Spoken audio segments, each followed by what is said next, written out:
Welcome to icon India. భారతదేశంలో ప్రణాళికలు అమలయ్యాయి 2017 వరకు. భారతదేశంలో అమలైనటువంటి ప్రణాళికల్ని కేంద్రీకృత ప్రణాళికలు అని అంటారు. ఇవి మల్టీ లెవెల్లో ఈ ప్లాన్స్ అనేవి ఇంప్లిమెంట్ అయ్యాయి. మల్టీ లెవెల్ ప్లానింగ్ కి సంబంధించినటువంటి వాటిని గుర్తించండి అని చెప్పేసి ఎగ్జామ్స్ లో అడిగితే భారతదేశంలో అమలైనటువంటి ప్రణాళికలు 5 లెవెల్స్ లో ఉంటాయి. ఒకటి, సెంట్రల్లో ప్రణాళికలు రూపొందించబడతాయి. అవి స్టేట్ లెవెల్లోకి ఇంప్లిమెంటేషన్ లోకి వస్తాయి. స్టేట్ నుంచి డిస్ట్రిక్ట్ లెవెల్లోకి మారుతాయి. డిస్ట్రిక్ట్ నుంచి బ్లాక్ లెవెల్కి వెళ్తాయి. బ్లాక్ లెవెల్ నుంచి విలేజ్ లెవెల్లో ప్రణాళికల్ని ఇంప్లిమెంట్ చేయాలి అని చెప్పారు.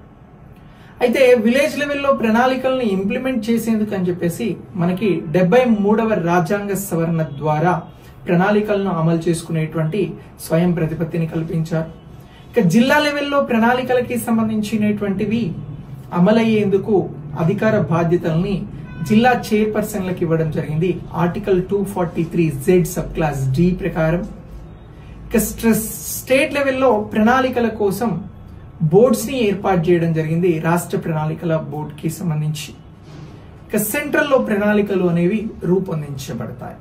ఇలా భారతదేశంలో ప్రణాళికలు మల్టీ లెవెల్లో అమలయ్యావి అనేటువంటి అంశాన్ని మనం గుర్తించాల్సి ఉంటుంది.